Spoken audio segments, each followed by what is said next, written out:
Hello, everyone, and welcome to this episode of Pod Save Chocolate. My name is Clay Gordon, and I am your host. Before we begin today's episode, I do want to point out that this is the homepage of the Chocolate Life right now. All of the content which is on the Chocolate Life is supported and paid for by members of the Chocolate Life. And all of the content is made available for free. Well, 99.99% of all the content is made free to people who are not members. And so if you do have the opportunity, please go like and support the work that I'm doing on the Chocolate Life. It would be appreciated, as well as liking the video that you're watching today and subscribing to the Pod Save Chocolate channel on YouTube. Before we get into today's episode, which is going to be focusing on Tony's Open Chain recent annual report. And the link to that is right here in the top rail. So episode 124. I want to point out two other recent posts. The first one of which is an update to something that I produced in 2017, Chocolate in Copenhagen. This one's 2025. It's an update to let people know about how the chocolate scene in Copenhagen has changed since the original article in 2017. Now, a Chocolate Life member had contacted me and said, "Hey, Clay, when we search about chocolate in Copenhagen, this article shows up in the top results and it's way out of date. Can we work with you to make something which is more current?" And so that is the result of this. So if you're in a city somewhere around the world and you'd like to do a chocolate lover's guide to the city that you're in, get in touch with me and I will be happy to collaborate with you on the creation of such an episode. We've also heard a lot over the last couple of years about challenges with heavy metals in chocolate. And there was a recent study produced by Tulane University about heavy metals in cocoa and chocolate. And this post on the Chocolate Life, written by contributor Keith Ayoub, who is a pediatric nutritionist affiliated with Albert Einstein College of Medicine in New York City. This is an article that Keith wrote about that Tulane study and what it means. And so I think this sort of it should put the last nail in the coffin of the Consumers Report article in terms of, really, really taking a close look at what they had to say about heavy metals in chocolate. If you're at all concerned about it, go and take a look at this article. It does give a high-level summary, and I do link to 3 other articles and episode of the Chocolate Life Live, the predecessor to Pod Save Chocolate, which talk about this issue. And it, in addition to covering lead and cadmium, it looked at a number of other heavy metals which are challenging to human health that might be in chocolate. But it also looked at other metals which turned out to be an important part of the diet. And some of these actually mitigate against the effects of bad heavy metals. So go take a look at this article. And there is a link to the actual study, as well as the list of the chocolates that were analyzed in the study. So it's a really interesting look, and I recommend that you go take a look at it. So here's the homepage of the Chocolate Life, and for every post of Pod Save Chocolate, I put together a post, and here is the post for today's episode. I'm going to be focusing explicitly on Tony's Open Chain. And one of the questions people ask me, "Hey, Clay, why are you trying to, show up Tony's? I mean, they're not that bad, are they?" And I think that what's important to think about is that nobody is above reproach when we're talking about these things. That, whatever it is that, Tony's is doing, that it needs to be examined. that they have their own internal reviewers. They do have an auditing company, PricewaterhouseCoopers, which I know is auditing the financials, but I don't know who is actually reviewing, if anyone, the rest of the content they produce. And that became very, very clear to me, right? When I did it in an episode that I did 10 episodes ago, episode 114, where I took a look at the Chocolate Scorecard and looked at its ratings. And then because Tony's Chocolate Only was number one of all the ethical, quote unquote, chocolate companies in the world, Tony's was at the top of the list. I also took a look at what it was that went on. And so you can read that post. And so what I noticed was this page. This is page 6. And this is from the original version of the report, which was published at the end of January. And this post wasn't done until sometime in May. So all of February, all of March, all of April, so at least 3 months. During the course of 3 months, nobody thought to question, or at least nobody publicly that I heard of, thought to question any of the numbers that were being presented here. And here's the number: the total amount of premium paid per metric ton. So the total amount of premium paid per metric ton was 2,200 euros in Cote d'Ivoire and a little over 2,000 euros in Ghana. And I said, is that the case? And I went and looked. You can see I went and looked at the annual report, and I said, if they're doing premiums of 2,000 euros per metric ton and they purchase 17,000 tons, that's 34 million euros just in premiums. Where is that reflected in their financial statements?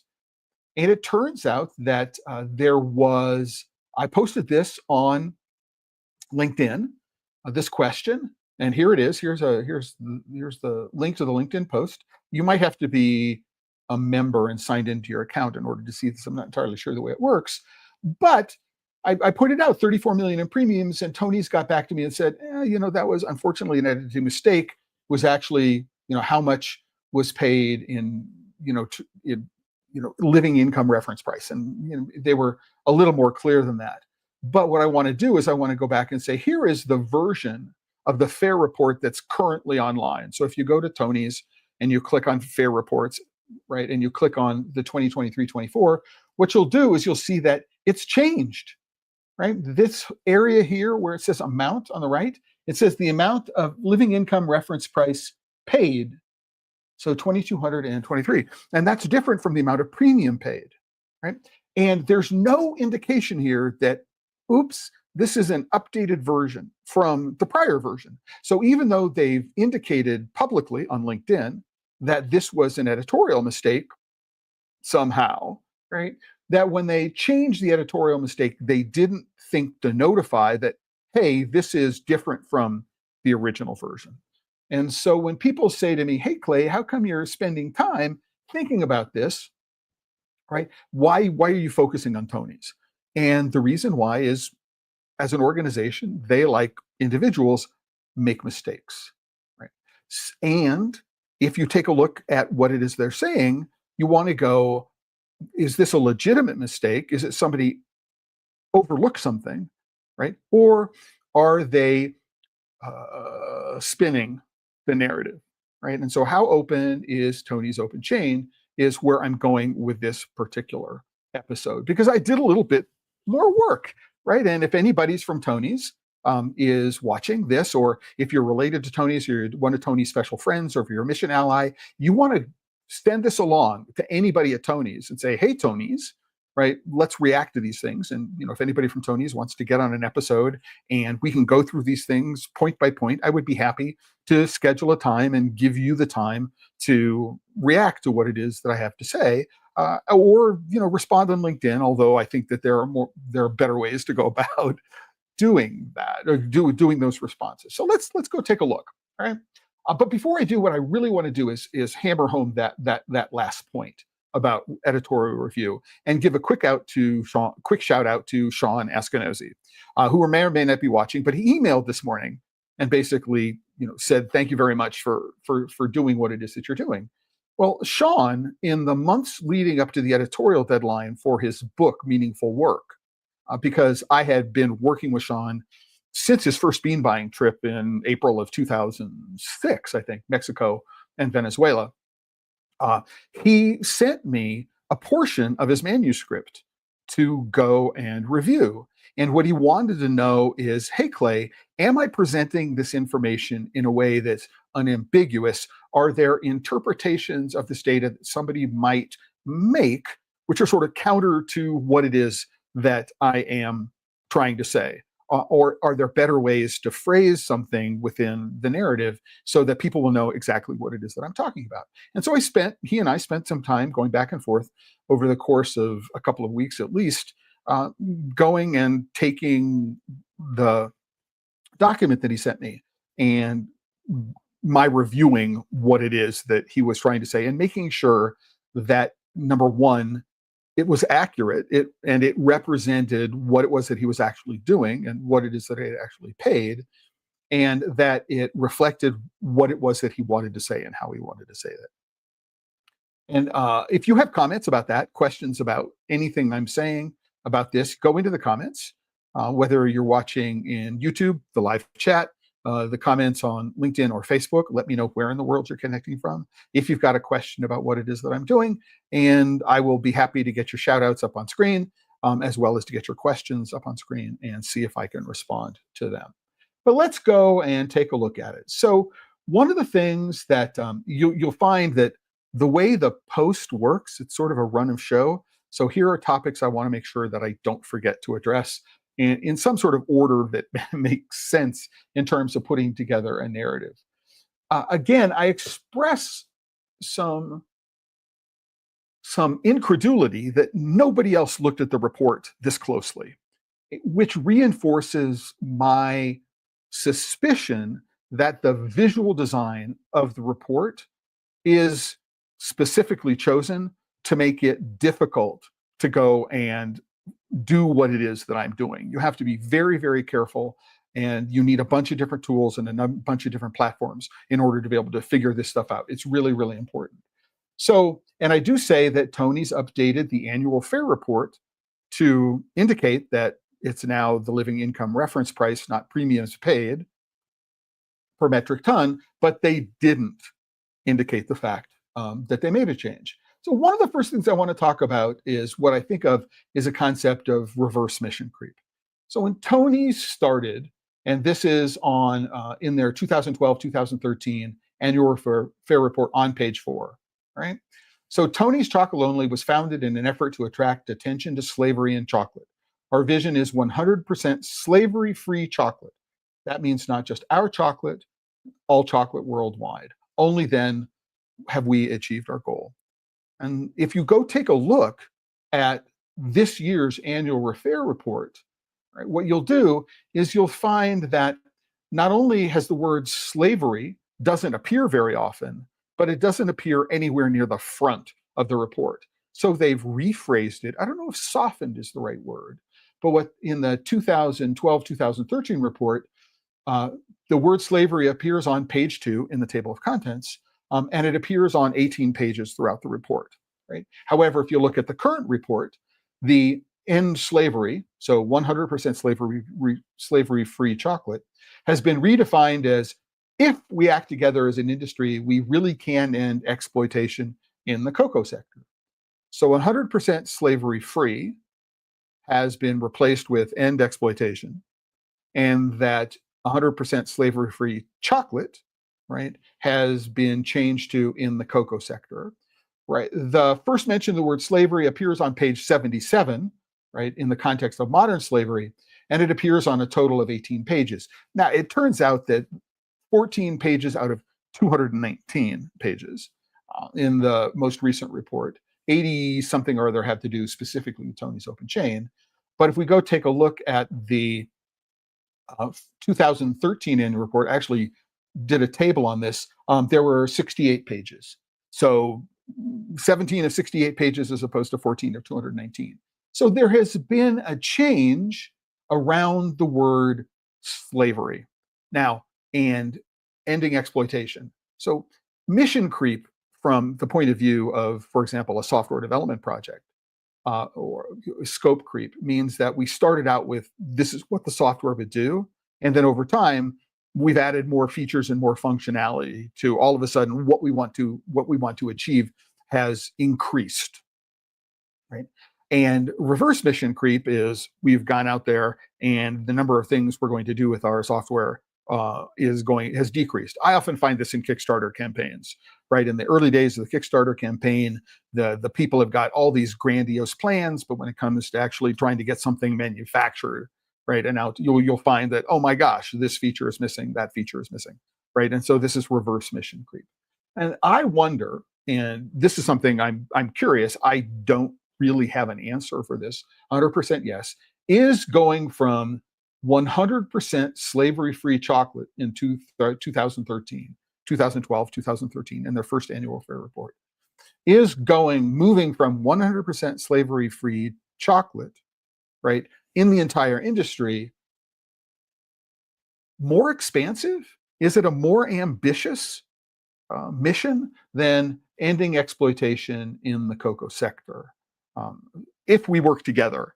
So, so this is the kind of change in language which turns out to be really, really important when we go look at these things. So if the words we use inform our beliefs and our beliefs inform our actions and our actions have consequences, then being careful about the language that we use ends up having the choices of the language we use uh, ends up having consequences. And I'm sort of curious. This strikes me as reverse mission creep, or at least softening the mission, making it more ambiguous. So does exploitation, I would think that it includes ending slavery, um, illegal labor is in there, environmental exploration. Is it an expansion of mission creep, or is it a contraction of mission creep? I'm not entirely sure. I certainly know that 100% slavery-free chocolate is 100% understandable. Everybody says, oh gosh, I know what that means. Ending slavery in chocolate, I know what that means. But I don't know what exploitation means, right, in this context. And I don't know what Tony's means by exploitation. Oh, I have to read 219 pages in order to be able to figure out what Tony's means by ending exploitation.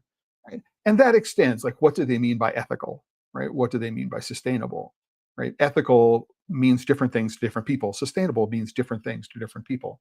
And I didn't necessarily find really clear explanations here. And the same thing is true of how exploitation is used. So these are things that were in Tony's um, Tony's main report, right? And for the 2023-2024 annual fair report, of which 80 some odd pages includes Tony's open chain report. And what's really, really interesting to me about this is if I go take a look at the fair report, and so I'm going back and forth between images on my website and this is the report online, right? That this page, which is page 6, it's not clear, excuse me, that numbers like this, 17,619 metric tons, right, includes everything that Tony's buys for itself and everything it buys for its non-Tony's mission partners. So this represents all of the cocoa that Tony's and all of its mission partners source through Tony's open chain. Right? And there's no differentiation. We don't know how much of this was used for Tony's chocolate manufacturing operations, and we don't know how much of this was used for the rest of Tony's chocolate only. So Tony's gets to say, oh, we did this, right? But they're maybe claiming credit for, well, they are claiming credit for cocoa beans that they don't use. And they're not clear about. They're not clear that this is a combination of their efforts and the efforts of Tony's open chain. When you actually go to the Tony's open chain part of the book, they say that all of Tony's open chain, because it's a subsidiary of Tony's, all of Tony's open chain financials are consolidated into Tony's chain. But you have to get to page like 203 or something like that before it becomes explicitly clear that that's what's going on. So we do need to be really careful. And we don't have a definition of what the amount of living income reference paid means.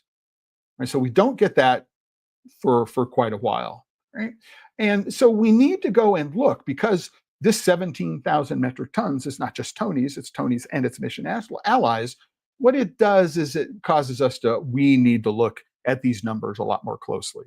And as I said, while the numbers may be there, right, they can be incredibly difficult to find. So what does that mean? So let's go take a look. There are a couple of questions that I had. The technologies they used, how much cocoa does each of the open chain partners purchase?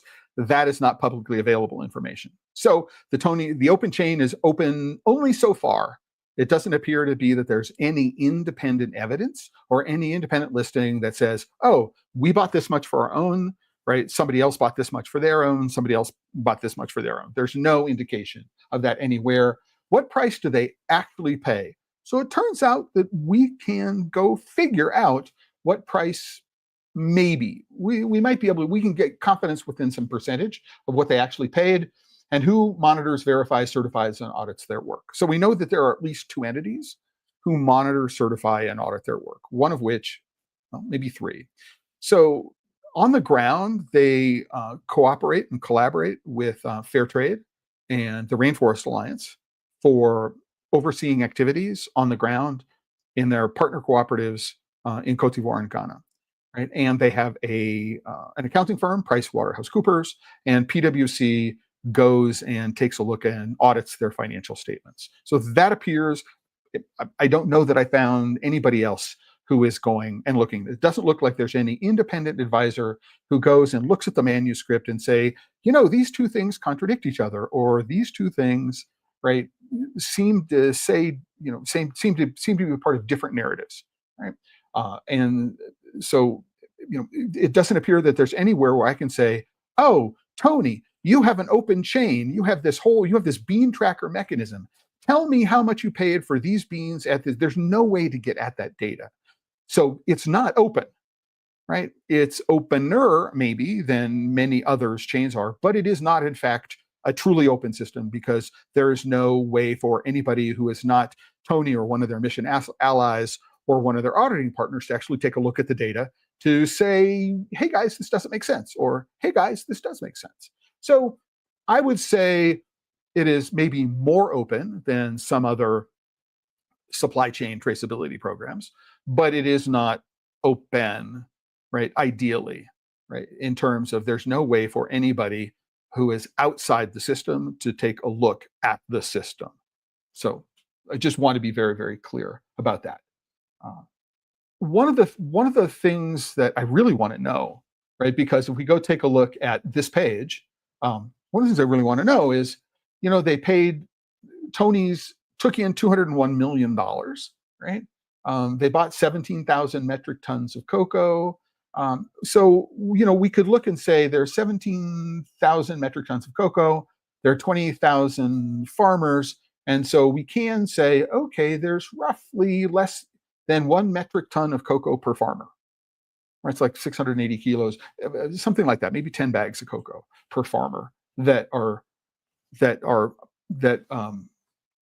have earned the living income reference price. And that doesn't sound like very much because I don't know that any individual farmer only produces 1 metric ton or less of cocoa. It may be the case. We need to look very, very carefully. We also need to go look and say this 20,000 farmers impacted, we need to multiply this by at least 5 to say, here's the spouse of the farmer, and here are the children. And so what are the average family size in the two countries? So this 20,000 farmers impacted easily becomes 120 to maybe 140,000 people on farms. So we need to be aware of that shift. This 20,257 cocoa families produce and participate in the CLMRS, the Child Labor Monitoring and Remediation System, but it's not 100% of all the farmers. So I would like to know what the distribution of this is. Why isn't this number 100%? It's only 40 different. It just could be a math error, but I'm sort of weird trying to understand why Tony's would highlight this particular statistic on a really, really important page of their document. But all of these things need to be much more closely taken a look at as a result of this particular editing mistake about the difference between the amount of premium they paid and what they paid in terms of the living income reference price. But let's go and take a look at this. There's a lot to go through. Let's go take a look. There's a link to the Open Chain report. You can go online, right? So you can download just the Open Chain report if you don't want to download the entire annual fair report. But if you do that, there's a lot of missing context, which is important. What's an example of missing context? So there are a bunch of KPIs, key performance indicators. And it turns out that if you look closely, KPIs associated with Tony's and KPIs associated with Tony's Open Chain are separated, and they're not necessarily in numerical order. So it's necessary to go back and forth between the Tony's report and the Open Chain report, bang, bang, bang, to figure out what the KPIs are, what they mean, right? How they were met or not. Is this a deliberately obfuscatory technique? I don't know. Is it in fact a presentation of the information that makes it a lot harder than it needs to be to figure out what is actually going on here? The answer is absolutely yes. Not having all of the KPIs in the same place, not having results associated with the KPIs, right? So you can get the KPI, and I'll show you this. You can see what the KPI says, but there's no actual indication about how the KPI was or wasn't met. It's just, here's the KPI. You now need to go search through the rest of the document, 219 pages, and figure out where the information about that KPI is located, if there are results associated with that KPI. So the whole method of the way this information is presented is a real challenge. But let's go and take a look at this. So the living income reference price is a price that a group of stakeholders have said, here's how much a cocoa farmer's farm, right, should be able to generate in order for them to meet a certain standard of living, right? And in the living income reference price, that is mentioned in Tony's annual fair report, is 2,200 euros per farm in Cote d'Ivoire and 2,000 in Ghana, right? 2,000 per metric ton, not per farm, per metric ton. But we've already indicated that it's less than 1 metric ton per farm. So I feel pretty good that this is how much they're paying per farm family. So this is why doing this work is necessary. So we find that during the months which are associated with the 2023-2024 reporting year, which are October 2023 through September 24, I went and actually asked Gemini to do this in part of their deep research program. I asked them to say, what was the average market price on the exchanges? So this is the cash price on the exchanges from October 23 to September 24 by month. And this is what they came back to me with. So the actual, right, reported by ICCO, their average price in New York and London terminal markets, there's a typo there, was on average $6,245 $6,245.92 per metric ton. Okay. And it went as high as close to 10,000 a metric ton. So it's 97.40. If we actually go take a look at today's cash price, we find that today's cash price is 10,237 a metric ton. Yesterday was 10,200 a metric ton. So there's still a lot of volatility. But what Tony's saying is that, right, over the course of October 23 to September 2024, when the average price was $6,200, over $6,200 a metric ton, US dollars a metric ton, we paid 2,000 metric ton on average for the low 2000, so between 2005 and 2,200 euros a metric ton. So that's what Tony's is paying. That's their living income reference price. This is what they're paying when this is what the market is. So right next door in Nigeria and Cameroon, farmers are able to charge significantly higher prices because Tony's is working in Cote d'Ivoire and Ghana. right? And there are controlled economies. The government set the price in cocoa to a very large extent in those two countries. If I was a Ghanaian cocoa farmer, I'd be trying to smuggle on the cocoa into Nigeria, right? Across the border into Nigeria and sell it as Nigerian cocoa if I possibly could. But that low 2000 includes the hundreds of euros in premiums they paid. So what, how does that go work? So let's go take a look. Number one, here is a page from the 2023-2024 AFR. It's about cocoa prices in 2023 and 2024. But number one is go take a look. This chart is denominated in US dollars. It's not denominated in euros. But when they talk about the price of cocoa they paid, it's always in euros, right? And I can tell you that depending on the exchange rate in any particular day, this doesn't tell me in what currency they paid. So they might have paid in, Ghanaian dollars or Ivorian dollars, or they might have paid in euros or US dollars or Great British pounds. I'm going to guess that they have a foreign exchange hedging program, and so they actually paid in the currency that was most advantageous to them for any particular transaction.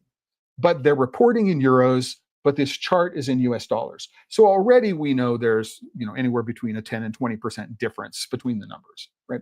The other one is that the end of the year was in September of 2024? Yay. So October 23 to September 24. But what are the ranges for this chart? So it starts in 2023 before July. So we really, July, it really should, start sort of somewhere between here and here. This should be the starting the chart, and it should end here.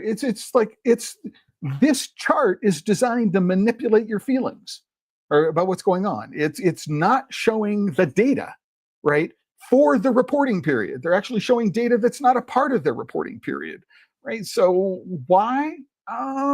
Right, and it doesn't help their case. When the world market price went above 12,000 a ton, which was in the 2024 timeframe, we were paying $2,300 a metric ton, or 2,300 euros a metric ton. Why should anybody feel good about this? Right? Why are we saying, oh my gosh, Tonys, you guys should be we should be so proud of you because you're paying the living income reference price of 2,300 euros per metric ton when the market price is over 12,000 a metric ton. Now, this whole enterprise the Tonys is engaged in probably only works in Ghana and Ivory Coast. It would not work in Nigeria because Nigeria has an open economy, and the government doesn't set the prices in Nigeria. The government doesn't set the prices in Cameroon. And so they can't rely on the government setting a farm gate price. And then what they can do is say, oh, we paid way above the farm gate price. We're really, really good people. So here is factors of the living income reference price. This was published in January. I don't know if this page has been updated since then. They haven't indicated prior pages have been updated, but here's what goes on. So here are some of the elements that go into what makes up the living income reference price. We've already seen in other things that this 800 kilos per hectare is vastly inflated. We're lucky if the average is 650 kilos per hectare. And so the amount of income that can be generated per hectare of farm, right, is going to be low. So if we base the living income reference price on this, we're 65 over 80, they're 20% low, something like that. So it's off already. So we need to be very, very careful about what things are going on.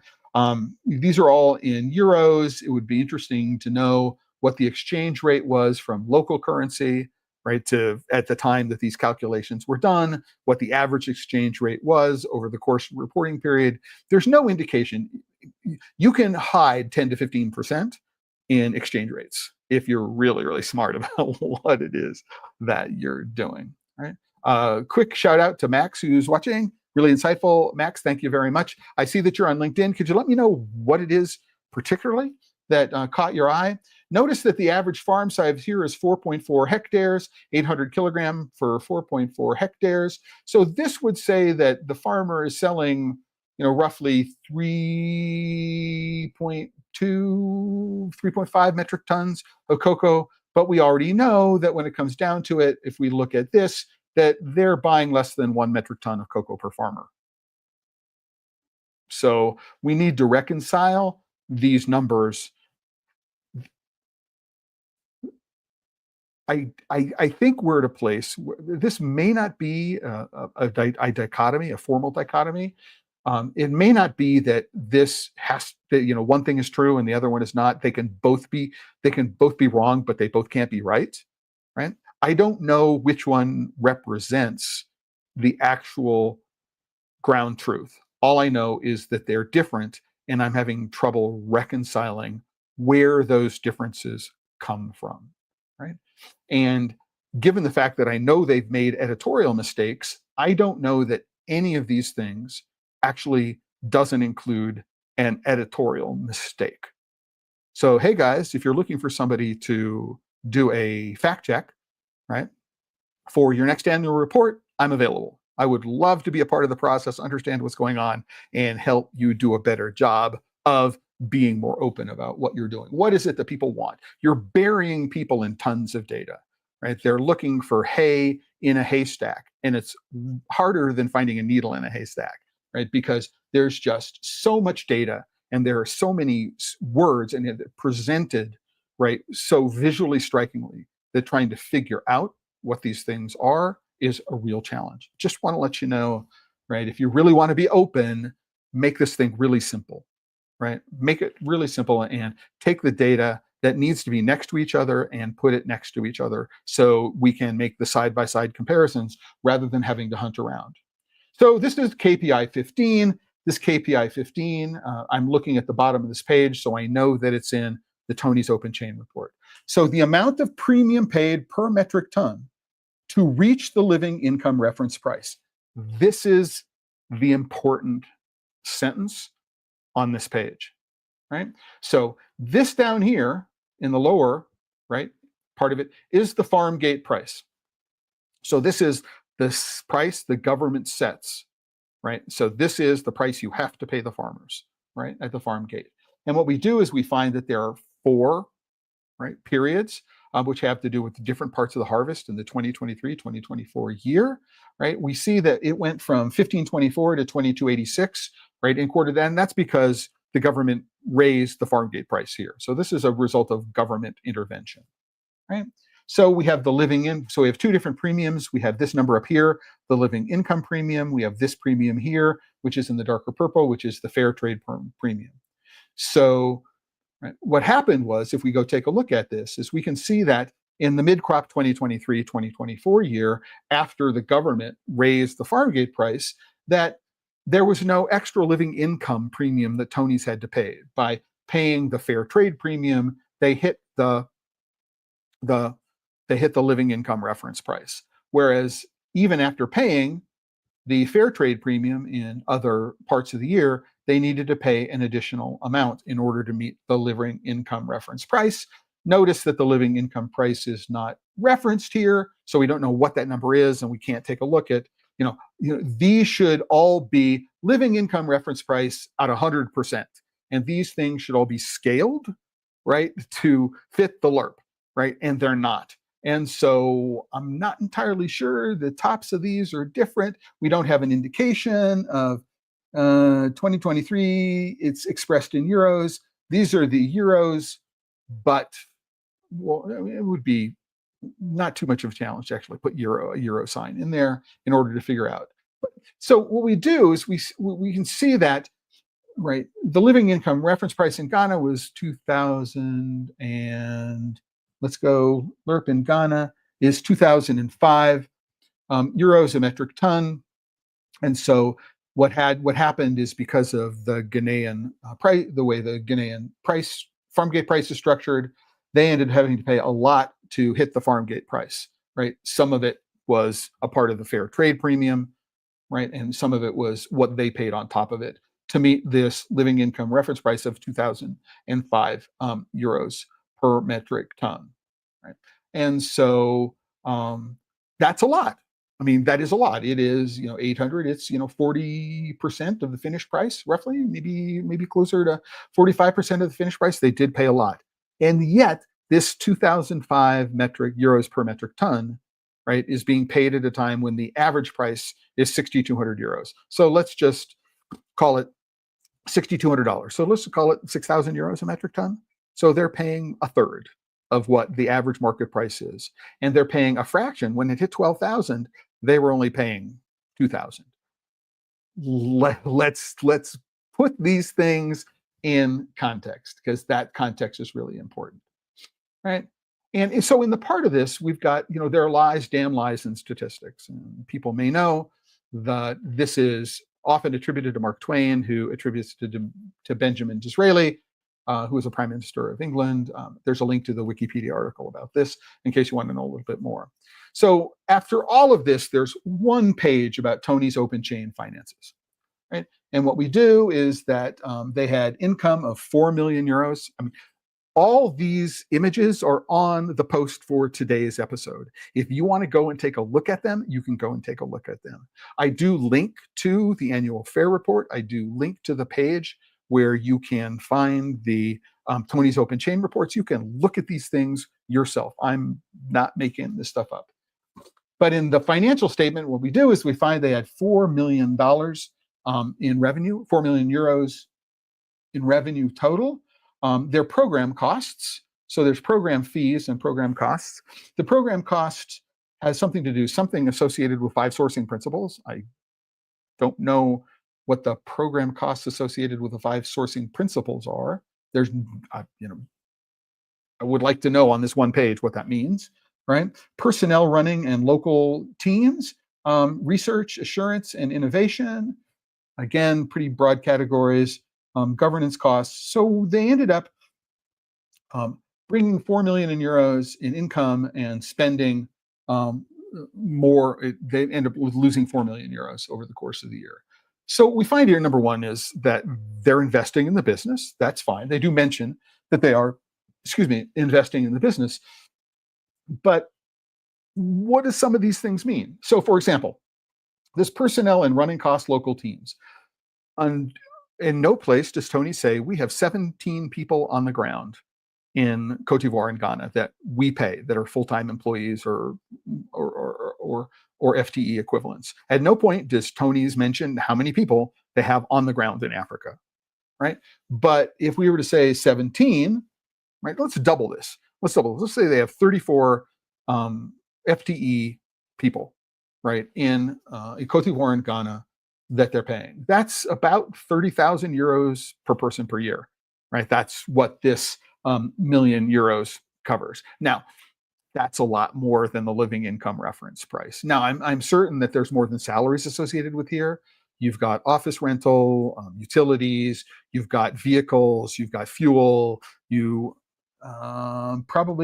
research, assurance, and innovation. Is assurance the same thing, insurance in US terms? Not entirely sure. But what we'll do is you'll find that, the people on the ground in Africa, in Cote d'Ivoire and Ghana, that are employed by Tony's are making significantly more than the farmers are. Is that a bad thing? Is that a good thing? I don't know the answer to that question. I do know the answer to the question. It is a bad thing, right? Farmers scraping by to get the lerp, and Tony's is saying, look at us, aren't we great people? We're paying the lerp, right? When they're making 10 times as much, right? It's hard to countenance that's what's going on. So as we think about these things, let's go and try to understand what it all means. Can we go to the next image? Okay.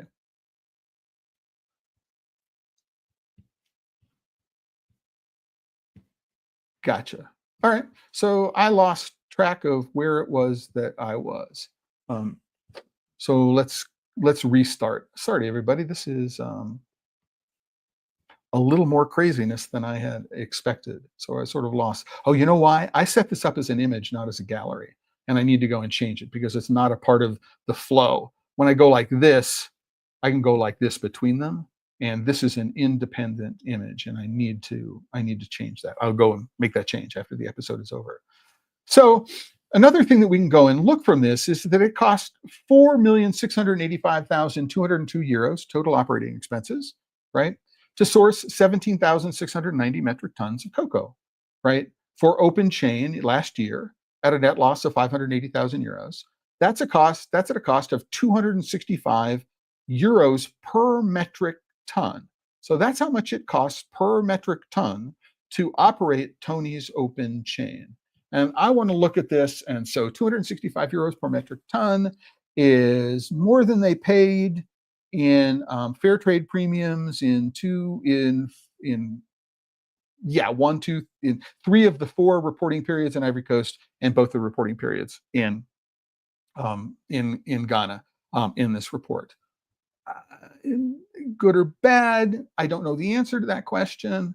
I'm just saying that here is a bit of insight into the cost of running the program that you can get just by doing the math for what's going on. And here's where we find, so we're at page 206 of 219, and this is where we get the indicator. As a full subsidiary of Tony's Chocolate Only, Tony's Open Chain P&L is consolidated in the Tony's P&L. Right. So here's where they tell you that the numbers, right, that are hundreds of pages earlier contain these numbers, right? You may not know that, right, if you didn't look very clearly. And I don't know that they actually mention this when you're looking at the Tony's numbers, whether it also includes all of the Tony's open chain numbers. Is that being open? Well, I'm glad they declared it, right? But is it being open? I would like to see these things set out entirely differently. So let's go. So I do have to give props. All right. I don't want to rag on Tony like 1,000%, right? But here is a list of all of Tony's mission allies in the reporting year. And it does say, Tony's is the original mission ally. So, okay, it makes sense. They're an ally. They're an ally of themselves. But their first mission ally was Albert Heijn. It's a Dutch supermarket chain. There may be other places in Europe, but I know them from the Netherlands. They don't make chocolate. So what they're doing is it's all private label, right? So any cocoa that is purchased by Tony's, right, which shows up is Tony's open chain, quote unquote, certified in an Albert Heijn location, is manufactured by someone else, right? We don't necessarily know who they are. So we get Aldi. I believe that Aldi are both, again, retailers, so they'd be in the same situation as Albert Heijn. Chocolate, I don't know. VLY, we need to do it. Ben & Jerry's, part of Unilever's. They're an open chain partner. So Ben & Jerry's had maybe one SKU that was had Tony's chocolate in it. We need to be very, very careful. Again, Hema is a chain, is a department store chain. The big win for 2023, 2024 was the inclusion of Feastables. There's also no indication if all of these companies are still open chain members. Did anybody drop off? I don't know the answer to the question. Is Ben & Jerry's still pushing Tony's Chocolate Only in terms of any one of their chocolates they're currently selling? I don't know the answer to that question. But right now, this says all of the peoples who at any time in the present or past were Tony's mission allies. And we have 1, 2, 3. Well, these are 2, the same one, 3. Waitrose is a retailer. So we've got a significant percentage of them are retailers, which are going to be a white label, private label companies who are not chocolate manufacturers. So they're not taking possession of the beans necessarily. They're not actually transforming the beans into finished product. But nonetheless, saying, okay, you can go take a look at these companies. You can go figure it out. We would need to go and take a look at their individual annual reports to the extent that these were public companies to figure out what they were doing, if they're reporting any of their results. Don't know the answer. If any of them is doing that, some of them, I doubt that Mr. Beast is really, really being open at the same level when it comes to Feastables, especially. In terms of what it is that they're doing. They're fairly closed have been fairly closed so far about what their manufacturing chain looks like. But their open chain sourcing network, again, props compared to almost everybody else in the world who's doing anything like this. This is more information than anybody provides. So what we do is we have in Cote d'Ivoire, so up there in the green, right? We've got these are the cooperatives that they work with in Cote d'Ivoire. Here are the cooperatives they work with in Ghana.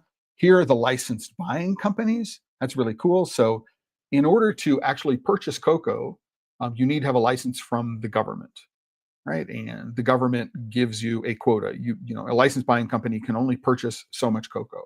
But in Cote d'Ivoire, we have 2 licensed buying companies working with these partner cooperatives. In Ghana, we have 2 licensed buying companies that are purchasing from these cooperatives. Very cool. We could go and take a look and find out as much as we possibly could about these licensed buying companies. May not be very much. They're domiciled in Cote d'Ivoire and Ghana, and the reporting requirements in those 2 countries are going to be very different from Europe. Um, um, Even if they were reporting about geographic boundaries and things like that associated with the EDR, all of the EDR stuff goes into a database in Europe and is not available to the public. So, unless the government is open sourcing the data or they're deciding to go and make the data publicly available, a lot of the data is not generally available here. The local processors, Barry Callebaut, there's a company called Barony, Semois.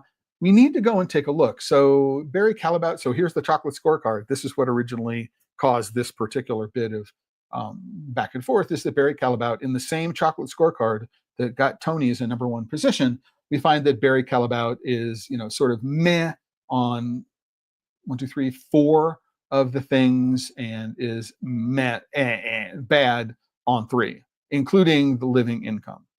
So we have this challenge, which is that Tony's may be okay in its independent supply chain and paying the LERP here, right? But it is working with Barry Callebaut, who is not in the same class of assuming responsibilities, either policy or implementation, when it comes to the chocolate scorecard. Now, Barony is not on the list, not on the chocolate scorecard list. And I do have to point out that Semois, who is in France. So Barry Callebaut is domiciled in Switzerland, but their largest factory is in Belgium. The Semois is highly regarded as a French manufacturing company. And that may actually be true. I had a quick email back and forth with Mark Donaldson about an effort called PACS, P-A-C-T-S, of which Semois was a member. And this is going back, well over a decade, before this, well over a decade. It could be a longer ago than that. And then when that collaboration fell apart, that Semois took on all of the responsibilities and guidelines that have been developed for the PACS program. And so it makes sense because they've been working on it for a long time. And if you're not familiar with Semois, again, they're one of the largest chocolate manufacturers you've never heard of in France. Cacao Berry, which is the berry part of Barry Callebaut, is originally French. I'm sure that Berry is, I'm not sure, but I would imagine the Berry is larger than Semois is, but still, okay? So what happens is local processors. What's happening is that many of the cocoa beans, right, are processed into cocoa butter in the producing country, and the cocoa butter is exported along with beans. I don't know that liquor is being exported, right? But I do know that butter is being exported. And it could be that liquor is being exported for some customers. So the exporters, so it turns out that Cocoa Source may be the exporter of record for the beans that go to Barry Callebaut, right? And we have these other companies like Semois and Barony who are taking the beans, right? And they're exporting them. Barry Callebaut is almost certainly exporting the cocoa butter that it produces for. This is more information than almost anybody provides in terms of being openness about who the players are and where things are going. I would like to know that, yeah, this is cocoa butter and it's liquor, or it's just butter and these are beans. I mean, they could be a lot more. There's a lot more data that would help us understand what's really going on. There's this company Natra as a processor in Europe. And Natre is not on the chocolate scorecard. So we don't know what the chocolate scorecard says about them. But this is a lot more data. I take that back. So we have beans and semi-finished products. They're hidden here. We see this red line here, this red line here. Does it mean no? Okay, so we get beans go here, semi-finished products go here, semi-finished products. So there is an indicator here. It's just difficult to see because of the color choices that were made. So, guys, right, make it a little more obvious. Do be more careful about your color choices. The other thing that we need to, the last thing I want to say, there's so much more that can be said here, and it's like, the number of hours that I've spent on this are just, incredible, right? And so if you find this useful, you want to become a member of the Chocolate Life, that's what pays for me to do this kind of work. One of the things that I think is on the slippery slope towards greenwashing is the process of mass balance. And mass balance is, in fact, explicitly condoned by the Rainforest Alliance. Right? Now, Tony's does use the Rainforest Alliance certification, but it explicitly says we do not rely on mass balance. What mass balance is a way for manufacturers to blend beans, some of which may be certified, some of which may be not certified, right? But they can't sell. So if I bought 20 tons of Rainforest Alliance certified beans at 70%, let's say it'll make 14 tons of chocolate, that I can sell 14 tons of chocolate with a Rainforest certified logo, Rainforest Alliance certified logo, even if that chocolate only contains one certified cocoa bean, right? I just can't sell more than the 14 metric tons of chocolate with that label on it. So if I'm a consumer, right, there's no easy way to tell if the label on the front of it says 100% of the beans used to make this bar are Rainforest Alliance certified. Now, when it comes to Tony's, the answer is yes, 100% of the beans will be Rainforest certified. Certainly, when it comes to some of their other mission allies, some of the open chain mission allies, the answer is almost certainly no. And so they talk about, bean to brand, bean to machine, but they do mention mass balance exclusively here. So you can go and take a look at bean to brand, bean to machine, but notice that they don't actually indicate on their list of allies which one of these are bean to bean and which one of these are bean to machine. So we don't know, right? It would be really helpful. Hey guys, be a little more open, right, about what your partners are doing. If they want to be part of the open chain, you got to declare, are you working with mass balance or no? So bean to brand, bean to machine, right? Some of these things are mass balance. These are not terms of art used anywhere else in the chocolate industry, as far as I can tell. The Tonys is the only people who are using bean to brand, bean to machine, right? They're using this as a way of obfuscating, right? Of using outlier terminology. So if you went to search for mass balance, you might not necessarily pick up that this is what they're talking about, right? Again, I can't believe that this is anything. I have trouble believing that this is anything other than a deliberate choice. All right. So different processing models, same impact. So the answer to that question is, say, different processing model, same impact. If all we're talking about is the amount of money that's paid to the farm, the answer is yes. But this impact is that it's underlying consumer confidence, right? The practice of mass balance is basically a form of white lie, right? That has become acceptable because Rainforest Alliance has said that it's acceptable, and others have said that it's acceptable. But in my opinion, this whole process of mass balance is just another way of saying this is socially acceptable economic imperialism. It can't be anything else, right? It's just that what we're saying is when the market price was $12,000 a ton, we were paying the LIRP, the living income reference price, which is 2,000 euros a metric ton, $12,000 a metric ton.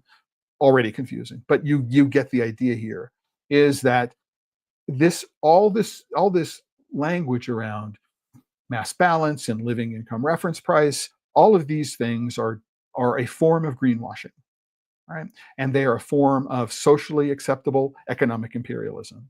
It's individual smallholder farmers, right? And how can we justify paying them something when there's this enormous difference between what the government says you have to pay for it? And listen, if I bought the living income reference price in Ghana, I paid that price, and I turned around and sold at market price, I could buy something for $2,500 and selling it for $10,000 a ton. It's apart from transportation costs, it's profit. I mean, it's is this really all about is this a good thing? Is this what it is that we want? And I think the answer to that question is no. So, here are just some of the things that, I heard, that I found. There's an index to the annual fair reports. So I listed the year for each report, what their subtitle was. So the first one is better. Woo! Look at them shine. What a blast. This year is raising the bar again. There's also a list of the number of pages in each report. Right? I think that the 2022-23 report was just a highlight report. I think that this is about the total number of pages that every report should be, about 52, right? That they can get everything that they want to get, and anything over, and there's still a lot of extra detail in there they don't need to do. This 167 extra pages is just a lot of fluff, which is designed to make people feel good, right? But makes it harder to understand what is really going on. There have been 3 open chain impact reports, as near as I can tell. The first year was 28 pages. The last year was 86 pages. And so we can see that creep in terms of the number of pages go on every single time. Now, I don't know if this is something you'd like me to do. I can do. I will share that I did use Gemini. So I use Gmail and I use Google Meet. So I have a workspace account. And so I did ask a question about which technologies Tony's open chain was based on, right? And they ran a report, and I've got that report. I had it take a look just at the annual fair report for 2023-2024. So it is going through the 2023-2024 fair report, and it developed this technologies. It says driving. I don't think driving is the right word, supporting, right? And you've got really, and this is using the language from the report. So it's really important to know this is the Gemini large language model using all the data, which is just from the fair report. So what we can do is we can find the Bean Tracker program. So it's proprietary software. Now, my research tells me that the Bean Tracker program, the underlying software, is from a company called Chainpoint, which doesn't appear to be mentioned anywhere here. This GPS polygon mapping and Satelligence platform, these are all part of EUDR compliance. You need to know where the farms are located, the individual farms are located, and you want to update that on a daily basis. This might be a part of what this part of the expenses associated with the Tony's open chain that they're paying for. The CLMRS, there's a lot of language about CLMRS to take a look at. The CLMRS was originally created with collaboration between the International Labor Relations Organization and the International Cocoa Initiative. And what Tony's was not an initial member of that group, but they ended up joining the group and supporting the group and ended up creating a version. So they forked the ICI CLMRS and have got their own fork of the CLMRS. They built an app. So they don't have employees that are going around doing this monitoring of adherence to the CLMRS. They're on the ground employees, work with local facilitators within each cooperative. These facilitators are trained to go and ask. So there's a lot which can be learned, right, by going and taking a look at these things. If in fact you are interested, it takes hours and hours and hours in order to go through and understand exactly what's being done, who's doing it, right, who's getting paid to do it, who's not getting paid to do it, and stuff like that. Now, interestingly enough, as a part of the platform, this is going to be for the upcoming harvest year. It wasn't part of the previous harvest year. There's a company called Climate 42 that has built something called the Farm Smarter application. It actually is really, it looks really, really interesting. All right. It's in beta testing, which is why I know it wasn't used for the last year. But what they're doing is they're like, number one, I want to know how many farmers have smartphones. I know that a lot of them have feature phones, but in order to use this, you need to have a smartphone. But it looks like there's a GPS map of your plot, and you can go take a look at what you're growing, and then you can take a picture, and you can find out if there is some sort of disease that I need to worry about as part of their crop clinic, their weather reports, and all sorts of things like that. I think this is a really cool idea, right? Again, if you have to if you have to own a smartphone in order to do this, that may be a challenge. Unless, of course, the application is designed to work and put all of the data that's necessary in a local cache, so it's on my phone, and I don't actually need to have a working network connection, cell connection, while I'm out in the field. That could work. And so when I get to some place where there's Wi-Fi, for example, I could upload the stuff. So hopefully all the cooperatives have Wi-Fi. This is this notion of like I could do most of this. I could do much of this right on a feature phone. It would be interesting to know, but this is an app for a smartphone. So right, so again, I'll put the link to this because I just think it's a cool technology. The whole notion of making a much tighter connection to weather and climate data. And for example, if you know that it's going to rain in 3 days, you might not want to fertilize because the rain is going to wash away the fertilizer. So understanding, long-term weather forecasts can be a good way to save money, right? Because you don't have to, because again, any agriculture inputs won't be washed away. So it's really, really cool to think about that. And there's a lot of information here. So I did take all of this and put it into a document outside of the Gemini ecosystem. And so what we can do is I can save this as a document format, and you can take advantage of the research that I did. And I'll put that into the post for today, as well as the link to FarmSmart. And yeah, that's pretty much what it is that I wanted to say on that front. But this is the homepage of the Chocolate Life. You can go there now. Right. This episode of Pod Save Chocolate, like every episode, is sponsored by the members of the Chocolate Life. If you're not a member and you like what it is that I do, want to support what it is that I do, please go and become a member of the Chocolate Life. The resources that I need to do all of this stuff come from you, the members. And with that, I do have one other thing to say, which is this coming Friday, which is Friday the 13th. I'm going to be going back to Brazil, at least virtually. There's a recent book which was published called Onde Cresce Chocolate, which is Where Does Cacao Grow, or Where Does Chocolate Come From? Where Does Chocolate Grow?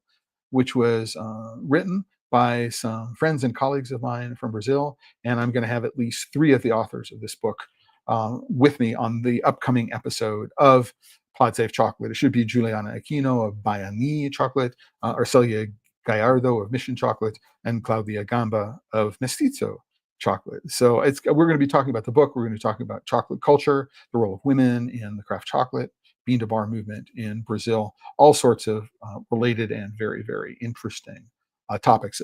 I know that I'm going to find them interesting. I hope that you find them interesting as well. And with all that, just thanks everybody for being here. And remember, if you're working with chocolate and you're not having fun, you might be doing it wrong. Until the next time, everyone, ciao.